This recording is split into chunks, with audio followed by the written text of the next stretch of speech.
the WNBA continues to get the kind of attention they shouldn't want. All right. Again, Colin Cowherd is making a point to talk about the WNBA again. He does it now multiple times a week, but only when it comes to one player, or in this case, one player and what it is the rest of the league is doing. Now people are seriously talking about trading Caitlin Clark. Just as Indiana fans were starting to cool off, Colin Cowherd stirred things up again. He's known for his bold takes, and this one could spark a major debate in the basketball world. Is he being dramatic? For sure. But is he completely off base? That's the real question. Caitlin Clark finished 9th in player voting. In fact, she finished behind one of her own teammates in player voting. The pettiness has no bounds. For years, the WNBA players were pointing fingers. They were saying people are sexist, we're not being promoted, we're underappreciated. And then they get the golden goose and they don't like what it looks like. When the wave hits, ride it. They wanted to fly private. They wanted to be more popular. They wanted sold out arenas. They got it. I wouldn't have guessed that Caitlin Clark would be this. Here we go again, another example of the WNBA finding new ways to mess things up.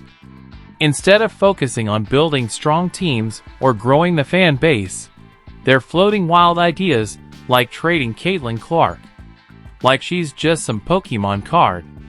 And they're calling that a strategy? If this actually happens, it won't just upset Indiana, it could throw the entire league into chaos. This is clearly them cutting her down, because when you look at fan voting, obviously Clark is one, right? Because she has the most fans in the league. So that clearly biased. You go to the media voting. She was 3. She was 3. That actually makes sense. I agree. She's not having the best of years this year. She's actually, her shooting is down. Exactly. There's been a number of situations that she's just not played her best ball. But she is still much, eons better than a lot of the other players that they voted in front of. Let's be real. Trading Caitlin Clark wouldn't just hurt the fever, it would damage the league's biggest star and moneymaker. This isn't just about losing a player. It's about losing the storyline. Clark isn't just playing basketball, she's carrying an entire franchise, and honestly, half the WNBA into the spotlight. Every ticket sold, every jersey bought, every headline, you can trace it back to her. A university professor in finance looked up the value of Caitlin Clark for the WNBA. This is insane. So this year, last season in the WNBA, Caitlin Clark was 26.5% of all economic activity as a rookie on the worst team in the league when she entered it. So now she has an 8-year, $128 million deal with Nike. So, she's going to eat. Merchandise in the league went up off a rookie from a Midwest-based school on the worst team in the league, 200. Now imagine taking all that momentum and shipping it away like a package. That's the kind of move that makes fans throw their remotes, cancel season tickets, and start watching pickleball out of frustration. There's bad, and then there's next level, unforgettable stupidity. And this would be that plus. I'm not going to ignore, nor am I going to take my eyes off of what transpires with the WNBA over the next 2 weeks while Caitlin Clark is out with the quad strain. And the reason why is because, let me tell you something right now. I'm not going to go to word hate. I'm not going to be out there like RG3 was saying that Angel Reese hates Caitlin Clark or other players hate Caitlin Clark. But I will say this. I don't think it's specific about Caitlin Clark. I think it's what Caitlin Clark represents. See, it's no fault of Caitlin Clark. Caitlin Clark balls. She balled at Iowa in college. She's balled since she's been in the NBA. She came into the league last year with no break whatsoever between the college game and the pro game and did it. But wait, it gets worse. This isn't just about trading your biggest star. Like the WNBA has talent to spare. Now there's a coaching twist straight out of a soap opera. The same coach who stood by while Caitlin Clark got poked in the eye like it was part of the game is now her new boss. Seriously? What's next? Hiring the trainer who wrapped her ankles to lead conditioning drills? This doesn't feel like a coaching move. It feels like a setup. A quiet plan, hidden behind clipboards and fake smiles. The message? Mute the star, push her out of the spotlight, and call it team strategy. But fans see through it. Everyone does. Clark didn't just get benched, she got politically sidelined. And the front office didn't just hire a coach. They hired that coach. The one known for quiet power plays and shady decisions. Let's be real, Clark and this coach don't work together. That's putting it lightly. The chemistry is a mess. The system doesn't lift her up, it sidelines her. And you can see it every time she's pulled from the game while someone else takes her minutes. Like they're doing her a favor. Clark had another, whatever you want to call it, confrontation in a WNBA game. Like, why is this happening? The Caitlin Clark phenomenon is one that I got wrong. I never really thought that Caitlin Clark would make the difference that she has in college basketball or in the WNBA. What other sports analogies are out there that are in any way similar to the impact that one individual has had on a larger sporting universe? Tiger was... So why would the WNBA mess things up just when the world is finally paying attention? One word: control. Control the story. Control the star. Keep fans entertained, but not too involved. The league doesn't want a player with real power. That's risky. That's a problem. They can't bench.so when they can't stop her rise. They bring in someone who can. They call it player development. But really, it's a quiet takedown. What's growing isn't her game, it's fan frustration.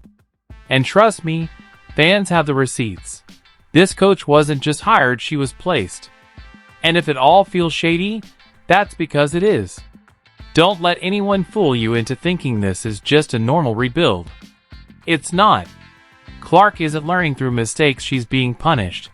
Like a star who stepped out of line. Because this isn't just basketball anymore.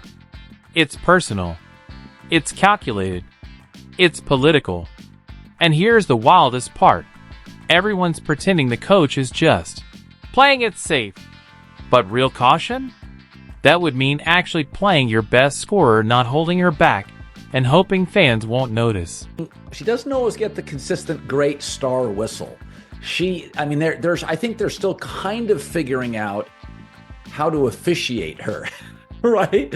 Like when I've said this for years when I covered Shaq and went to Shaq got fouled more than anybody I've ever seen. I mean, it was insane. People bounced off Shaq. Jokic complains constantly, like people are bouncing off me. She doesn't quite get as favorable a whistle as you think. So I think neither does Steph too. This isn't strategy, it's sabotage. Just dressed up with a whistle. Fans see it. Broadcasters see it. Even the popcorn guy in row 5 sees it. And the rest of the league? They'd love to see Caitlin Clark traded like some kind of sacrifice. Imagine the ticket sales if she went somewhere that actually valued her.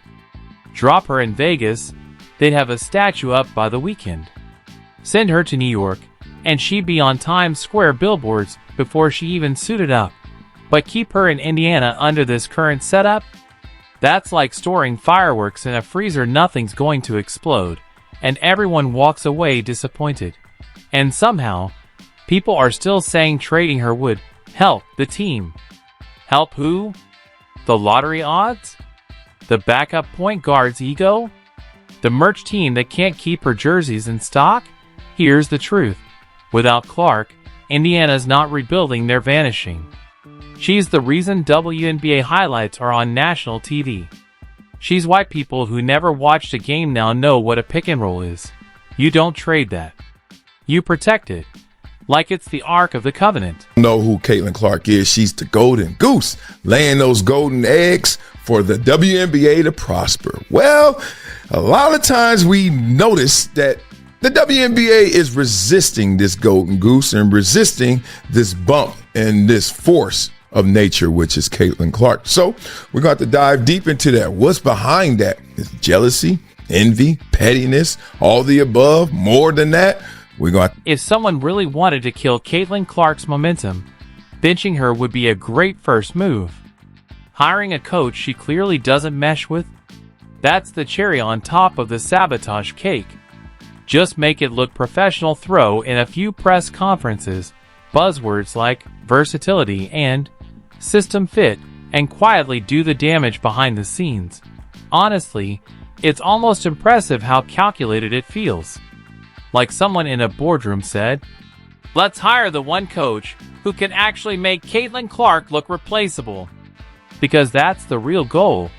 Kill the hype, quiet the noise, and drag things back to the old way. And if they lose a few games along the way, oh well.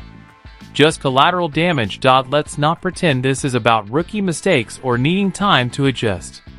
This is about power the league doesn't want in one player. Power the front office fears every time Clark walks into a press conference and owns the moment.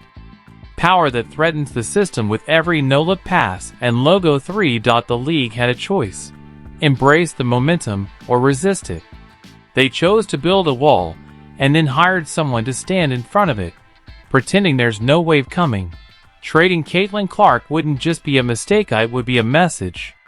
A loud, flaming middle finger to progress, to fans, and to the league's future. And people wouldn't just stop watching, they'd walk away. Because watching greatness get mismanaged like a clearance sale? That's not basketball. That's a trap. It's the last part of it, the players vote, that I take some exception to. And I'm not a big Caitlin Clark fan. Like, I don't care either way. But they vote her 9.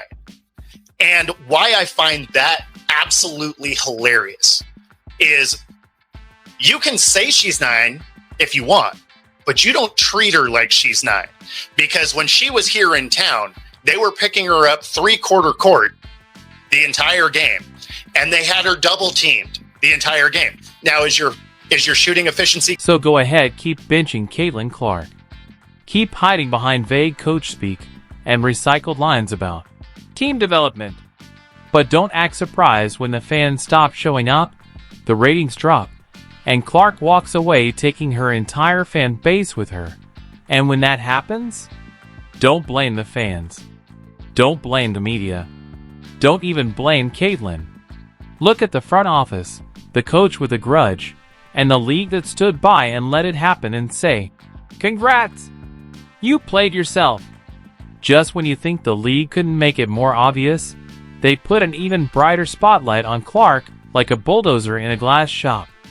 At this point, it's not a conspiracy, it's choreography. The commissioner, the coach, and every suit in the building seem to be following the same script.